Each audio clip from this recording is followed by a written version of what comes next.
မင်္ဂလာပါသားနာမည်တော့ရှားလေးအောင်ပါဒီနေ့ဒုတိယလည်းမြန်မာလာဖက်ဆောင်ထက်ကစာမျက်နှာ23ကနေစာမျက်နှာ29ကိုတားရေးရဟာလေးကိုဖတ်ပြမှာပါ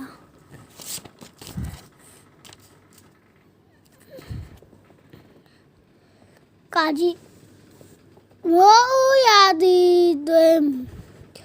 မိုးချင်းတန်ကြားရသည်ခါခွေလေကွင်းပြေမှာစပါးခင်းများရိမ်နွဲ့နေကြသည်ခိုင်းလာတတာမှာကလေးတွေစံပြေတန်းကစားနေကြသည်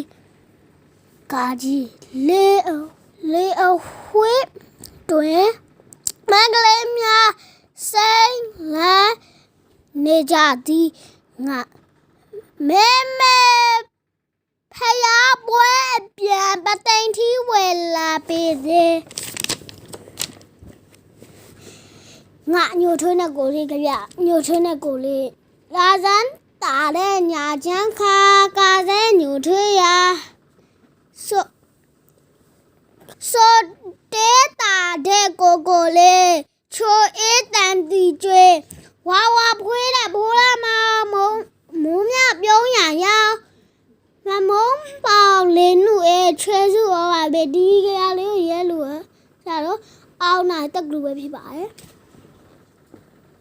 ခါကွေရောင်ကလေးကနေရထောင်ကြပြရောင်လေးကနေရထောင်ပြနေရှိရောင်စားရောင်ကလေးကလည်းတော့ခုချောင်းလိုက်ရကြွရွှေစည်းကအဲဘေးကြီးလို့နဲ့မိုးလေတွက်ခါဘေးတဲ့ဟောတောက်တက်ကိုလေးပေါ်ပြောတိုင်းယုံနဲ့ပုတ်ကျင်ညိုချောင်းခေါင်းညင်းရတကော